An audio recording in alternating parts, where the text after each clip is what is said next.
This is what we covered in Unit 6, Place of Business. Every resident real estate broker shall maintain a place of business in Virginia. A place of business can only be in a residence in which it is separate and distinct from the living quarters of the residents and is accessible by the public. For each firm or sole proprietor, there is only one principal broker. Brokers and salespeople's licenses are issued to the place of business where they are employed.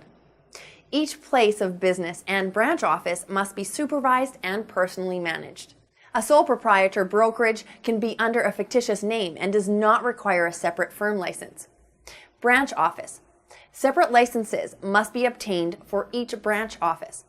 Branch offices must display the branch office license and a list of every salesperson and broker assigned to this office. The supervising broker can designate another broker to assist in administrative duties. A real estate broker may display signage on the outside of each place of business maintained in Virginia for the purpose of working as a real estate broker. In the main office, the principal broker must have the firm and the principal broker license and the license of every salesperson and broker associated with the firm. The broker's records should include any funds received and its source, the date the funds were received, the date and place of the deposit of the funds, the final disposition of the funds. Escrow records must be kept for 3 years from the date of closing or ratification if the transaction does not close. When a broker is asked by the board to turn over information regarding a transaction, the broker has 3 days to comply. Escrow is money placed into a trust by a third party to be turned over to the correct party or parties upon fulfillment of a contract. Brokers are not required to maintain escrow accounts. If they do, establish an escrow account in the name by which the business is licensed. The broker will deposit or hold such money as earnest money, down payments, security deposits, or advance money for closing costs. Once a contract is ratified, any earnest money or down payments must be put into the escrow account by the end of the 5th business banking day. A licensee is not entitled to any part of the security deposit except in conjunction with the terms of the agreement. In escrow accounts, the funds do not need to be held in an account bearing interest. Improper maintenance of escrow funds include accepting anything of value not readily negotiable without acknowledging its acceptance in agreement, commingling the funds of any person, failure to have sufficient balances at all times for funds that are designated to be held by the firm.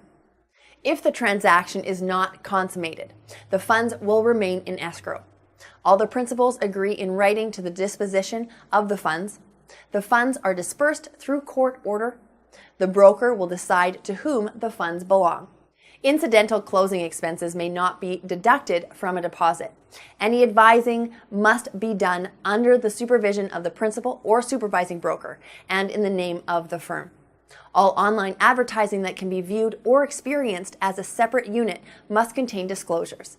All advertisements must disclose broker or salesperson status, and the brokerage name must be clearly displayed. Advertisements may not be published with only P.O. Box, phone number, or street address. If the owner is selling his own property, he must clearly disclose that he is licensed in all ads, including both newspaper advertisements and signage on the property itself. Institutional advertising. Neither the licensed name nor any other identification of any licensed individual is disclosed. No real property is identified, and a service mark is identified. All institutional advertising must clearly state that the service being advertised is a real estate brokerage, and that each licensed firm is an independently owned and operated business. Such disclosures are mandated in television, newspaper, radio, telephone directory, oral advertising. The state recordation tax rate is 25 cents on every $100, or a fraction of $100, of the consideration or the actual value of the property conveyed, whichever is greater.